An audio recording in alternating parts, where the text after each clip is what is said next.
Riskli hamiləliklər nədir və niyə baş verir? Aşkarlanması üçün hansı diaqnostik üsullardan istifadə edilir? Belə hamiləliyin tibbi təqibi necə aparılır? Qarşısını almaq mümkündürmü? Ege Hospitalın cərrah mama ginekoloqu uzman doktor Aygün Əkbərova danışacaq. İkinci və bundan sonraki hamiləliklərimizi qarantina altına almaq üçün anaya yenidən anti-immunoglobulin dediyimiz iynəni vurmamız lazımdır. Amma bəzi durumlar var ki, biz 28 şərtlərini gözləməyə bilirik, daha erkən vururuq.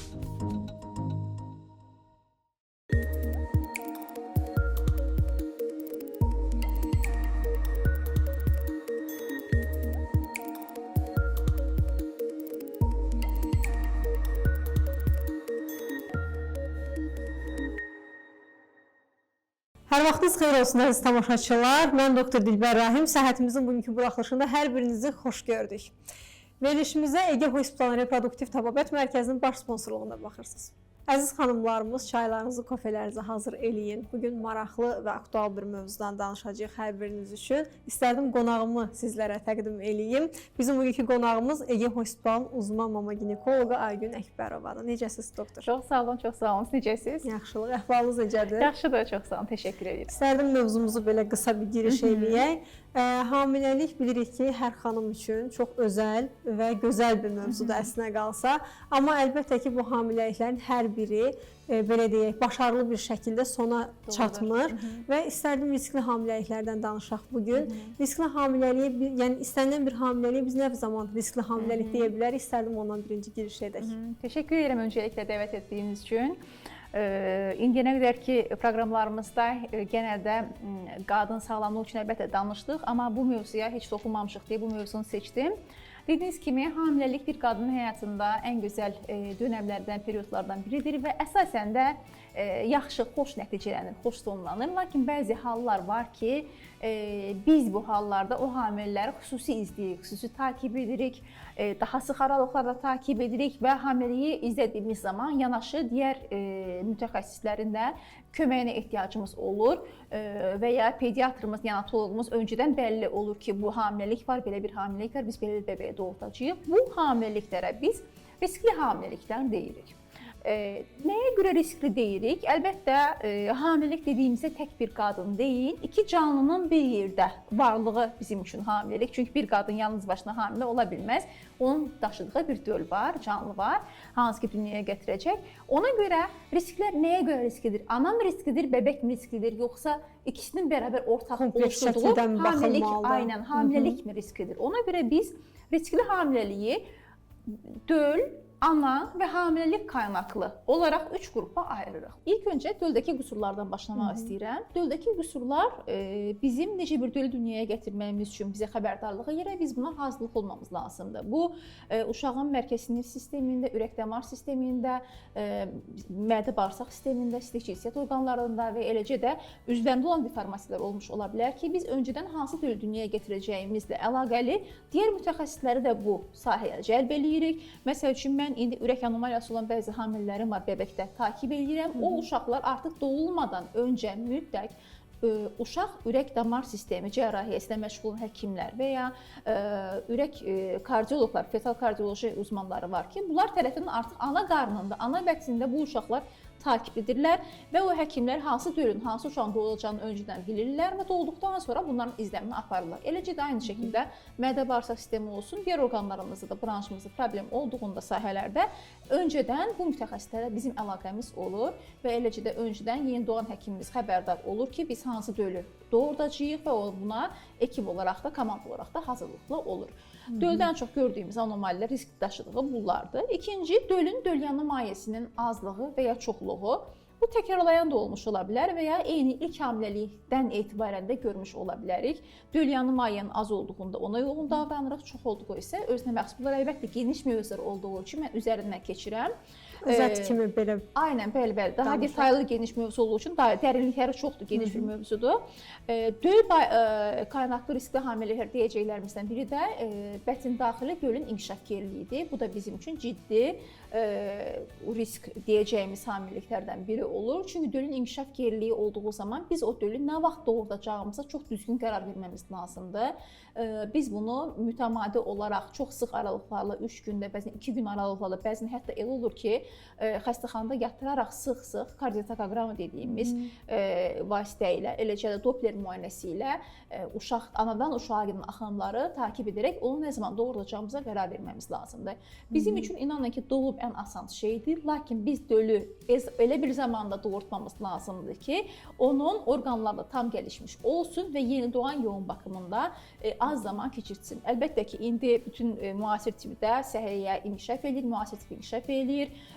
Yeni doğar reanimasiyası da bəzi üstünlükləri əldə etmiş durumdadır, amma ona baxmayaraq nə qədər az bir dönəm keçirdərsə, o qədər yaxşıdır. Ona görə də biz dedim ki, doğum ən asandır, amma onu doğuracağımıza nə zaman qərar vermək isə bizim üçün çətindir və riskli dediyimiz hamiləliklərdən də biridir.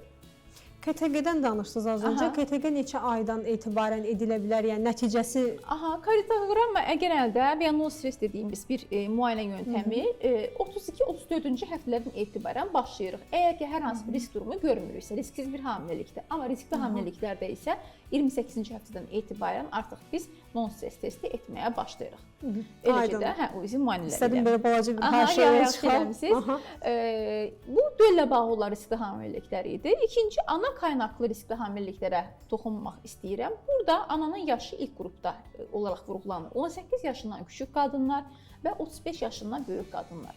17 yaşında bir qadının da hamiləliyi daşıdığı döl sağlıqlı olsa da bizim üçün risklidir. 35 yaşın üzərindəki qadında daşıdığı döl sağlıqlı olsa belə o qadınlar bizim üçün riskli hamiləliklər qrupundadır. 18 yaşına altı qadın vücudu tam yetişmədiyi üçün, inkişaf etmədiyi üçün 35 yaşından etibarən də genəldə digər orqanlarda xəstəliklər, şəkər olsun, tansiyon olsun, gəlişəcəyi üçün, eləcə də qadın yaşı artdıqca anomaliyalarla sıx qarşılaşacağımız üçün bu qadın yaşı bizim üçün önəmlidir və ilk qrupda gəlir. İkinci, qadının çəkisini deyirik. Qadının normaldan artıq az çəkili olması və normaldan çox çəkili olması da bizim üçün risk daşıyır. Normaldan az çəkisi olan qadınlarda biz ən çox genəldə təkrarlayan hamiləlik itkiləri, erkən doğum görürük. Ən önəmlisi də düşük kilolu uşaqların doğumu və bətən daxili inkişaf geriliyi ilə özünü göstərir. Və bir də iri çəkili qadınlar, obez qadınlar dediyimiz, bunlar isə bizim üçün şəkərli diabet, hamiləlik hipertenziyası, preeklamsiya dediyimiz ağırlaşmalar üçün risk qrupundadır ki, ona görə bu qadınlar hər zaman hamiləlikləri yaxşı getsə, döl yaxşı olsa belə hər an bizim üçün risk qrupundadır. Digər hamilələrlə müqayisədə daha sıx aralıqlarla çağırıb biz onları mütləq izləyirik. Onlar arxayın olmasın ki, hamiləlik yaxşı gedir, döl yaxşı gedir. İnanın ki, elə bir anda belə bir təzyiq yüksəlməsilə qarşımıza çıxırlar ki, təəssüf ki, biz bunu kontrol altına almamız bizim üçün də çox çətin olur. Bir sualım var sizə, doktor. Normalda bu çox tez-tez müzakirə olunan bir mövzudur. Sizə görə bir ginekoloq olaraq, mama ginekoloq olaraq ideal yaş nədir qadında uşaq sahibi olmaq üçün? Mənim düşüncəmə görə bir qadın həm fiziksel olaraq, həm də psixolojik, mental olaraq da hamiləliyə hazır olması lazımdır. Amma əlbəttə biz burada indi fiziki yaşı nəzərdə tutacağıq. O psixoloji bəzən elə olur ki, 40 yaşına çatdıqda da bəzən xarakter olaraq, emosional olaraq, psixoloji olaraq toparlana bilmirlər. Yəni mənim düşüncəmə görə öncəki bir qadının ali təhsil olması lazımdır, tamamlaması lazımdır. Bu da hardasa 25 yaşa təkabül edir, yəni 25 yaş yerdir. Təşəkkür edirəm doktor belə bir cavaba görə, təşəkkürlər. Risk faktorunda ana tərəfi danışdıq, döl tərəfi danışdıq, yəni uşaq tərəfi danışdıq. Ana tərəfdən bəzi şeylər daha da vurğulayacağam. Bunlar təkrarlayan düşükləri olan qadınlardır bizim üçün risk qrupu altındadır. Uşaqlıq boyun yetməzliyi olan qadınlar bizim üçün risk qrupu altındadır. İndi ana ilə uşağın ikisinin kombinasiyası zaman hansı risklərimiz var? Onlardan bəhs eləmək istəyirəm sizi və ən çox da gördüyümüz risk qrupudur bunlar. Bunların ilk başında RH uyuşmazlığı dediyimiz qan uyuşmazlıqları gəlir və təəssüf ki, hələ də bəzən bu mövzu yetəri qədər insanlarımız açıq deyil, yetəri qədər maariflənmiş deyillər. Yenə də bəzən bu uyğunsuzluq olan hamiləliklərin anomaliya nəticələnəcəyini düşünürlər, düşük nəticələnəcəyini düşünürlər. Halbuki belə deyil, amma risklidir. Nə üçün risklidir? Qan qrupu mənfi olan bir qadın, bir ana, qan qrupu müsbət olan bir kişi ilə qarşı cinslə evləndikdə onların əlbəttə ki, uşaqlarına ya müsbət, RH pozitiv və RH mənfi, negativ olma ehtimalı var. 50%. müsbət olar, 50% neqativ olar. 50-50-yə ehtimal var. Biz təəssüf ki, uşağın doğulmadığı sürəcə RH qan qrupunda hansı pozitiv və neqativ olduğunu bilə bilmirik. Ta ki, bu uşaq doğulanın ana qədər. Ona görə də bu bizim üçün hər zaman soru işarəti altındadır. Biz bunu riskli hamiləlik kimi qəbul edirik. Riskimiz nədir? Əgər ki, ana neqativdirsə, bəbək pozitivdirsə, bu ana üçün yad bir cisim olaraq algılayır uşağın qanını, eritrositlərini, qırmızı qan hüceyrələrini və ananın immun sistemi. Mən biraz kobud doğru şəklində danışacağam ki, izləyicilərimiz də başa düşsünlər. Ananın vücudundakı antikorlar o qırmızı hüceyrələri parçalamaq üçün hücuma keçirlər. Çünki sən bizdən deyilsən deyirlər və bebeğin də qırmızı qan hüceyrələri bölündükcə qaraciyər şişməyə başlayır, dalaq şişməyə başlayır, dəri altında vücudda ödem olmağa başlayır və bu ölümə gətirib çıxardır. Və şükürlər olsun ki, müasir tibbdə bunun bir önləmi var. Biz nə edirik? Genəldə hər hansı problem olmadığı sürəcə hamiləliyimizin 28-ci həftəsində anti-D immunoqlobulin dediyimiz o RH faktoru stabilizə edəcək immunoqlobulini 28-ci həftədə anaya vururuq. Bəzən daha çox böyüklərimiz deyəlim, böyük nəsil, gənclər daha açıqdılar bu konulara. Bir zərəri olarmı? Niyə vuralım deyirlər. Bəlkə də uşağın qan qrupu elə atanınkindandır, ananınkindandır, neqativdir. Biz keşke bilsək, keşke ananınkindən olsa da biz bunu vurmasaq. Amma biz bilmirik. Hələ də qalmış olur. Əlbəttə ki. Və ilk hamiləliklərdə bu özünü göstərməsə də hər hansı problemlə, deyəlim ki, ananın qan qrupu neqativdir, bebeğin qan qrupu gəldi, pozitiv oldu və ana o hamiləliyində böyüklərin təkidi ilə və ya deyəlim ki, bilgisizlikdən 28-ci həftəsində də vurdurmadı. Doğumdan sonra da vurdurmadı iynəni ki, eskidən yox idi, zaten nə olmuşdu, indidən nə olsun. Birinci hamiləlikdə, birinci bebeğe heç bir şey olmaz. Amma ana təkrar hamilə qalarsa və onun bebəyinin qan qrupu yenə də atanınkindən pozitiv olarsa, inanın ki, o antikorlar bebeği çox qısa sürə ərzində tələf edər. Artıq ikinci dəfədə bəli, artıq ikinci dəfə. Dediyim kimi, birinci bəzən bir ailə və ya keçmişdə mən də eşidirəm, deyirlər ki, doktor, əvvəl belə iynələr yox idi, mənim qan qrupum neqativdir, yoldaşımınki pozitivdir, arxa-arxaya uşaqlar doğurdu, heç bir şey də olmadı. Deyirəm, uşaqlarının qan qrupu nə idi? -1, -2, o birisi də -1. Bax, deyirəm, görürsən, sənin qan qrupundan nə edək? -1. Onlar pozitiv olsaydı, sən ikinci və üçüncü uşağını doğura bilməzdin. Ona görə mütləq qan uçması olan xanımlarımız 28-ci həftə profilaktik və doğumdan sonra uşağın qan qrupuna görə təyin edirik. Əgər ki, neqativdirsə, immun profilaktika aparmırıq. Bu da bebeğe yox, anaya vurulması lazımdır mütləq. Sanki riskli bir oyun oynuyorlar bu şəkildə. Sanki öz həyatlarıyla və uşaqların həyatla qumar oynuyor. O da 50% var. Necə ki, qazanırsa yoxsa yox. Kesinlikle elədir. Mütləq doğumdan sonra da əgər ki, neqativ gələrsə vurmuruq, pozitiv gələrsə bebeğin qan qrupu ikinci və bundan sonraki hamiləliklərimizi karantina altına almaq üçün anaya yenidən anti-D immunoqlobulin dediyimiz, uyuşmazlıq iynəsi dediyimiz iynəni vurmamız lazımdır. Amma bəzi durumlar var ki, biz 28 həftəni gözləməyə bildik, daha erkən vururuq. Hansı ki, bu artıq 8-ci həftədən sonra uşağın qırmızı qan hüceyrələri yaranmağa başladıqdan sonra, əgər ki, ananın və plasentamızın formalaşdığı, çünki bilirsiniz, plasentadan antikorlar keçirlər. 8 deyəlim ki, bir qadın gəldi 10-cu həftədə qan qrupu mənfidir, yoldaşı pozitivdir, qanama yaşadı. Qanaması varsa bu nə deməkdir? Artıq plasentalda bir keçiş var.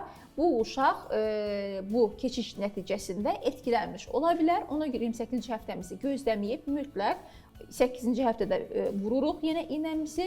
Yenə 28-ci həftəyə gəldiyində 28-də yenidən bunu təkrarlayacağıq. Eləcə də amniosentez dediyimiz bir işlem var, bilirsiniz. Bəzən riskli hamiləliklər olur. Dölyanı mayədən bizim nümunə götürüb incələməmiz lazımdır. Bu səfərdə mütləq plasentanı keçdiyimizə görə bəzən keçirik və qanama olma ehtimalına görə bu hallarda da mütləq immun profilaktika aparılması lazımdır. Aydındır. Bu belə deyək, bu süreçdə, bu zaman dilimində hansı diaqnostik metodlardan istifadə olunur ümumiyyətlə ginekoloqlar tərəfindən aşkarlanması üçün? Düzdür, bayaqdan danışırıq, amma ki, istərdim belə xülasə kimi və ardıcıl şəkildə izah edək.